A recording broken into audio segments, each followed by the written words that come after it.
Assalamualaikum warahmatullahi wabarakatuh. Perkenalkan, kami dari kelompok 1 PMKP Sarjana Terapan Gizi Reguler A semester 5 yang beranggotakan saya, Ajeng Wayu Noviana, NIM T1337121919001, dan saya Setiani Mei Salvani, NIM P1337431219019.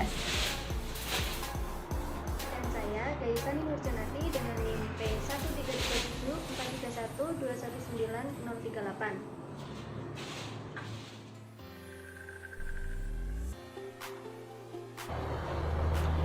Makanan adalah salah satu kebutuhan manusia dalam kehidupan sehari-hari, di mana salah satu syarat makanan yang baik adalah aman, mulai pada penggunaan bahan baku utama maupun bahan adiktif atau tambahan pangan yang digunakan dalam makanan tersebut.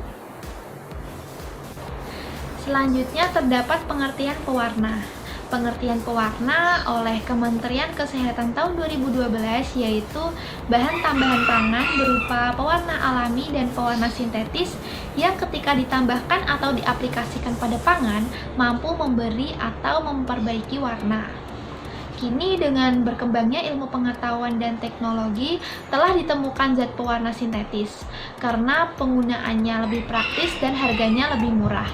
Akan tetapi seringkali terjadi penyalahgunaan pemakaian zat pewarna untuk sembarang bahan pangan. Misalnya zat pewarna untuk tekstil dan kulit dipakai untuk mewarnai bahan pangan. Selanjutnya, penggunaan pewarna dalam makanan. Saat ini banyak ditemui produk makanan dan minuman dengan tampilan berwarna-warni.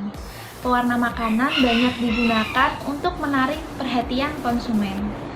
Banyak produsen makanan dan minuman berlomba-lomba untuk menarik perhatian para konsumen dengan menambahkan pewarna pada produk mereka. Bahan pewarna yang sering digunakan dalam bahan makanan ataupun makanan dan minuman olahan terdiri dari pewarna sintetis buatan dan pewarna natural atau alami. Pewarna sintetis terbuat dari bahan-bahan kimia seperti tartrazin untuk warna kuning dan aluraret untuk warna merah. Demi mengeruk keuntungan, banyak penjual yang menggunakan pewarna tekstil untuk makanan. Beberapa pewarna tekstil yang digunakan adalah metanyl yellow dan rhodamin B. Sebenarnya, penggunaan pewarna metanyl yellow dan rhodamin B dilarang keras karena bisa menimbulkan kanker dan penyakit-penyakit lainnya. Pewarna sintetis yang boleh digunakan untuk makanan atau food grade pun harus dibatasi penggunaannya. Karena pada dasarnya setiap benda sintetis yang masuk ke dalam tubuh akan menimbulkan efek walaupun tidak saat itu juga. Melihat situasi keamanan pangan saat ini, sebagai konsumen harus dapat memilih pangan maupun makanan yang terjamin mutu serta keamanannya tidak hanya dari segi rasa dan penampilan yang menarik. Oleh karena itu, melalui video ini kami berharap dapat memberikan beberapa gambaran pada makanan yang mengandung senyawa bahan pewarna berbahaya seperti metanyl yellow dan rhodamin B yang statusnya tidak food grade.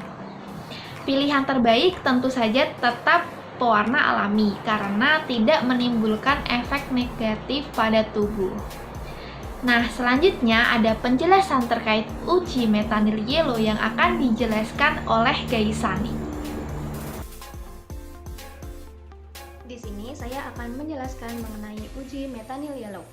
Metanyl yellow merupakan pewarna sintetik yang dilarang penggunaannya pada makanan. Pewarna ini dilarang karena bersifat racun dan berbahaya bagi kesehatan, di mana bila terpapar bisa muncul reaksi mual, muntah, gatal-gatal bila terkena kulit, iritasi jika terkena pada mata, dan jika terpapar dalam jangka waktu yang lama, warna ini bisa menyebabkan kanker pada kandung kemih. Untuk tujuan dari uji metanyl yellow ini sendiri antara lain adalah untuk mengetahui kandungan metanyl yellow pada produk makanan ataupun minuman. Untuk prinsipnya, yaitu terjadi pembentukan warna ungu dari hasil reaksi kuning metanil dengan asam yang ada pada regen. Salah satu sampel atau salah satu makanan yang biasanya ditambahkan dengan metanil yellow adalah nasi kuning. Berikut ini merupakan contoh uji metanil yellow pada nasi kuning yang dilakukan di 3 lokasi yang berbeda berdasarkan sumber jurnal yang kami gunakan. Dalam melakukan uji metanil yellow dibutuhkan beberapa alat dan bahan. Untuk alat yang dibutuhkan yaitu tabung reaksi, rak tabung reaksi, gelas ukur, beker glass, pipet tetes, dan batang pengaduk.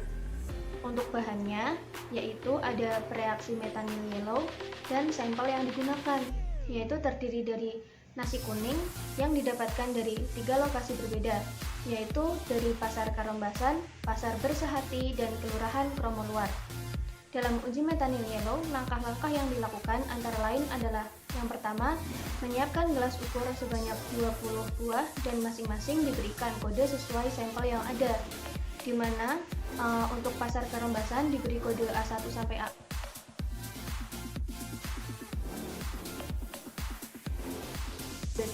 sampai C8. Langkah kedua, memasukkan 100 gram nasi kuning ke dalam gelas ukur untuk dilarutkan. Untuk langkah yang ketiga, mengaduk sampel menggunakan batang pengaduk agar pewarna yang ada di dalam nasi kuning berubah menjadi larutan. Langkah keempat, dibuat sampel baku pembanding positif metanil yellow, yaitu dengan mencampurkan 5 tetes bereaksi metanil yellow dengan larutan metanil yellow dan cairan akan berwarna keunguan. Langkah yang kelima, sampel yang sudah larut kemudian dimasukkan ke dalam tabung reaksi menggunakan mikropipet sebanyak 20 ml. Langkah yang keenam yaitu sampel kemudian diberikan 5 tetes reaksi metanil yellow. Langkah ketujuh, diamkan sampel sebentar, kemudian amati perubahan warna yang terjadi. Untuk keterangan hasil uji, apabila positif menggunakan pewarna sintetik metanil yellow, maka sampel akan berubah menjadi keunguan. Hasil uji dari uji metanil yellow yang dilakukan pada nasi kuning adalah sebagai berikut. Hasil pemeriksaan menggunakan metode pengujian test kit metanil yellow pada 20 sampel nasi kuning dibagi dalam 3 kategori, yaitu kategori A Pasar Karombasan, kategori B Pasar Bersehati, dan kategori C Kelurahan Kromoluar. Dan hasil pemeriksaan dapat dilihat pada tabel berikut. Berdasarkan tabel yang sudah ditampilkan tadi, dapat dilihat bahwa dari 20 sampel nasi kuning yang diambil menunjukkan bahwa tidak adanya perubahan warna yang terjadi dari warna kuning menjadi warna ungu tua. Hal itu menandakan bahwa keseluruhan sampel negatif metanil yellow. Berdasarkan jurnal, setelah dilakukan pemeriksaan pada sampel nasi kuning, didapatkan bahwa 20 sampel tersebut tidak teridentifikasi pewarna sintetik. Jadi, nasi kuning yang dijual di Pasar Karombasan, Pasar Bersehati, dan Kelurahan Kromoluar masih aman untuk dikonsumsi oleh masyarakat karena nasi kuning yang dijual menggunakan pewarna alami seperti kunyit. Penggunaan pewarna alami tersebut selain untuk mempertahankan cita rasa dan aroma khas dari nasi kuning, juga tidak membuat nasi kuning menjadi cepat basi, sehingga dapat disimpulkan bahwa nasi kuning yang dijual di 3 lokasi tersebut sudah sesuai dengan Peraturan Menteri Kesehatan RI Nomor 033 Tahun 2012 tentang bahan tambahan pangan. Kemudian untuk yang terakhir ada uji rodamin B yang akan disampaikan oleh Ajeng.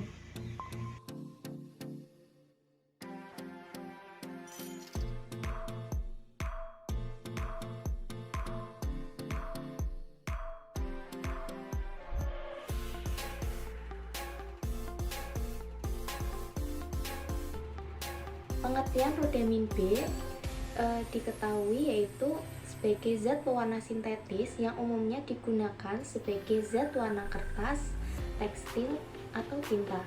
Namun hingga saat ini masih banyak produsen yang menyalahgunakan untuk pewarna makanan. Penggunaan rodamin B sangat berbahaya bagi kesehatan. Rodamin B dapat menyebabkan iritasi pada saluran pernafasan, kanker, serta kerusakan hati. Penumpukan rodamin B di lemak dalam jangka waktu yang lama akan terus-menerus bertambah dan dapat menimbulkan kerusakan pada organ tubuh hingga mengakibatkan kematian. di mana uji rodamin B dilakukan untuk mengetahui ada tidaknya rodamin B pada suatu makanan atau sampel yang diuji. Tujuan dan prinsip dari uji rodamin B sendiri, tujuan untuk mengetahui kandungan rodamin B pada produk makanan ataupun minuman yang disampling. Prinsipnya, pembentukan senyawa kompleks berwarna ungu lembayung dari rodamin B dengan garam antimon yang larut dengan pelarut organik. Sampel yang dilakukan pada uji kali ini yaitu dapat dilakukan dengan minuman. Berdasarkan sumber referensi jurnal yang telah kami cari, yaitu uji rodamin B kali ini dilakukan pada 15 sampel, di mana minuman tersebut terdapat di kantin lingkungan SD Kecamatan Lubuk Linggau Selatan 2 dengan tes kit rodamin B. Lalu, apa saja alat dan bahan yang diperlukan untuk uji rodamin B? Berikut yaitu alat meliputi sendok teh, gelas ukur, tangkai pengaduk, tabung reaksi, mortar, kamera, label, dan alat tulis. Untuk bahannya terdiri dari 15 sampel minuman tadi, juga reagen tes kit rodamin B. Langkah-langkah dalam melakukan praktikum uji rodamin B yaitu yang pertama, siapkan alat dan bahan yang diperlukan. Yang kedua, masukkan 1 ml larutan tiap sampel ke dalam tabung reaksi. Yang ketiga, meneteskan sebanyak 10 hingga 20 per reaksi 1 rodamin B ke masing-masing sampel. Yang keempat, tambahkan 5 tetes per reaksi 2 rodamin B ke masing-masing sampel. Yang kelima, beri 10 hingga 20 tetes per reaksi 3 rodamin B ke masing-masing sampel. Yang keenam, kocok dan tunggu hingga larut. Yang ketujuh, tunggu beberapa saat hingga menampakkan perubahan warna pada masing-masing sampel. Yang kedelapan, cermati baik-baik perubahan warna yang terjadi pada sampel minuman tadi. Setelah itu, keterangan hasil uji dapat diketahui apabila warna berubah menjadi ungu lembayung, maka dapat disimpulkan produk minuman tadi mengandung rodamin B atau positif rodamin B. Berikut contoh hasil uji rodamin B yang telah kelompok kami cari berdasarkan jurnal. Ada 15 sampel minuman di mana positif menandakan adanya rodamin B pada sampel minuman tersebut, sedangkan negatif tidak ada rodamin B pada sampel minuman.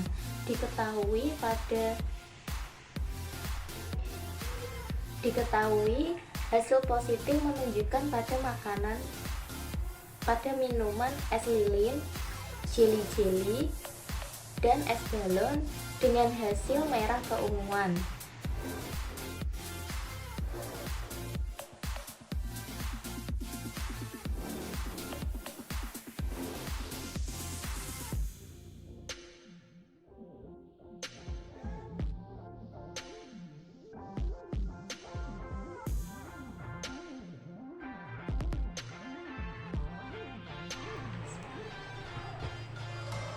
Sehingga dapat disimpulkan hasil uji penelitian rodamin B yang telah dilakukan sebelumnya dari jurnal. Berdasarkan penelitian tersebut, diketahui 3 dari 15 sampel minuman pada SD tadi dinyatakan positif terdapat rodamin B, yaitu pada sampel es lilin, jeli-jeli, dan es balon. Rodamin B banyak ditemukan pada sirup, agar-agar, jeli-jeli, ataupun jajanan lainnya. Berdasarkan pengamatan langsung, ciri-ciri sampel minuman yang mengandung rodamin B diketahui yaitu 1. Warna tampak lebih mencolok. 2. Diminum meninggalkan rasa sedikit lebih pahit. Yang ketiga, aromanya tidak alami. Yang keempat, perubahan warna menjadi ungu lembayung atau merah keunguan diketahui dari hasil uji rodamin B. Sehingga semakin tinggi rodamin B, maka semakin pekat pula warna yang dihasilkan. Warna hasil uji 15 sampel tidaklah sama, yang menandakan kadar rodamin sampel masing-masing berbeda satu sama lain. Referensi yang kami ambil terdapat dari 5 penelitian jurnal sebelumnya.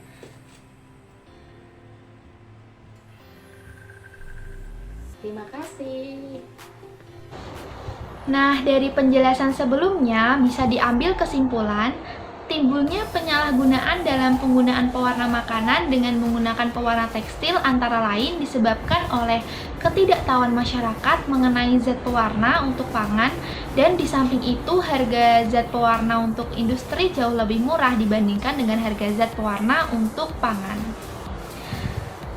Berdasarkan contoh uji metanil yellow dan rodamin B yang sudah dilakukan oleh sumber jurnal yang digunakan, masih ditemui beberapa produk minuman yang menggunakan pewarna sintetis.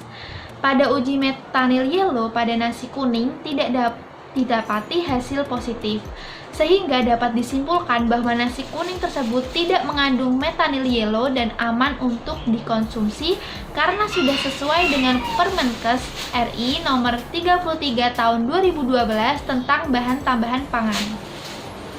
Seperti kasus tersebut, penggunaan pewarna dapat dihindari dengan menggunakan pewarna alami sekaligus untuk mempertahankan cita rasa dan aroma yang khas dari produk makanan. Sedangkan berdasarkan hasil uji rodamin B, masih didapati beberapa produk minuman yang menggunakan rodamin B. Produk minuman tersebut antara lain es lilin jeli-jeli, es balon.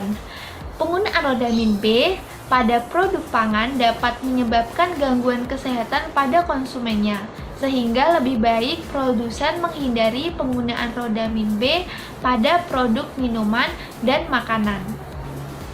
Selain itu, kita sebagai konsumen juga harus lebih bijak dalam memilih makanan dan minuman yang akan kita konsumsi. Berdasarkan materi yang sudah kami sampaikan, saya harap teman-teman dapat memahami terkait uji metanil yellow dan rodamin B. Sekian materi yang kami sampaikan, mohon maaf apabila masih terdapat banyak kesalahan. Wassalamualaikum warahmatullahi wabarakatuh.